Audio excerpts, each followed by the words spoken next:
Exemplo, quando Satanás foi tentar nossos primeiros pais, qual foi a estratégia que ele utilizou? O apetite, na verdade?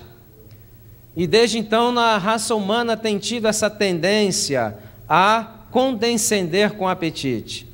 E é interessante que no livro Desejado de Todas as Nações, no capítulo que fala sobre a tentação no deserto, o Espírito de Profecia menciona o seguinte: a primeira tentação foi o alimento. 4.000 anos depois da criação, Jesus estava novamente de frente com Satanás no deserto da Judéia. E qual foi a primeira tentação apresentada pelo diabo a Jesus? O alimento. Quantos dias Jesus estava sem comer e sem tomar água? 40 dias. 40 dias? E 40 noites. E note o que diz no livro O Desejado de Todas as Nações, capítulo A Tentação do Deserto.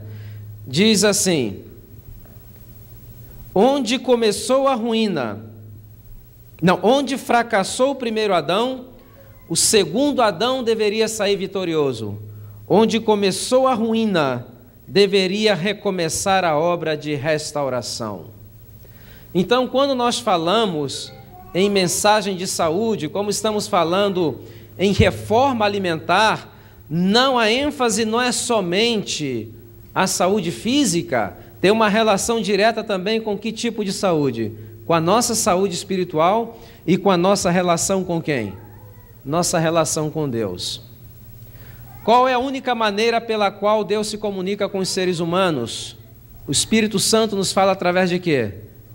Da consciência, dos receptores dos neurônios.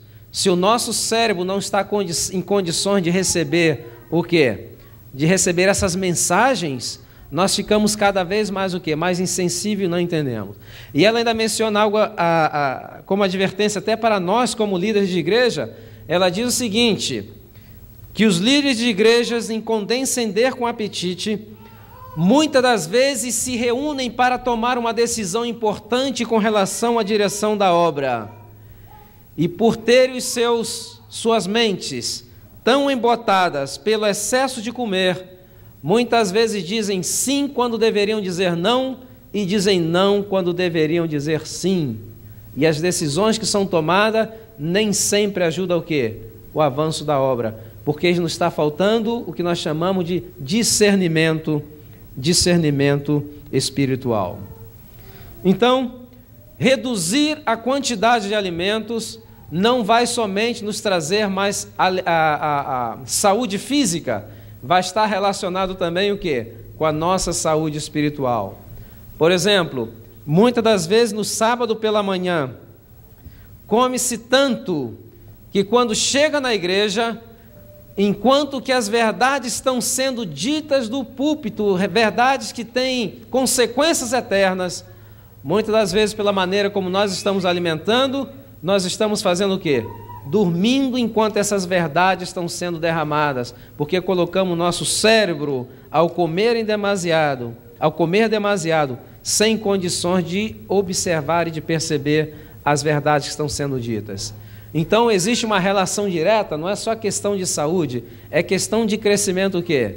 De crescimento espiritual. E hoje eu vejo as pessoas. Jesus tinha sua estratégia. Todas as vezes que Jesus tinha que enfrentar uma grande crise, o que é que ele fazia? Ele jejuava e orava. Nós, seres humanos, todas as vezes que temos que enfrentar uma grande crise, o que é que nós fazemos? Parece que a própria crise estimula uma ansiedade, as pessoas estão comendo sem cessar. Então, vamos ver o ponto de vista bíblico, porque às vezes pensamos assim, não, tenho que comer porque essa crise é muito forte, eu tenho que estar forte para enfrentar esta crise. E às vezes reduzir o consumo de alimentos, fazer um jejum breve, vai nos colocar muito mais aptos para enfrentar as crises que nós temos que enfrentar.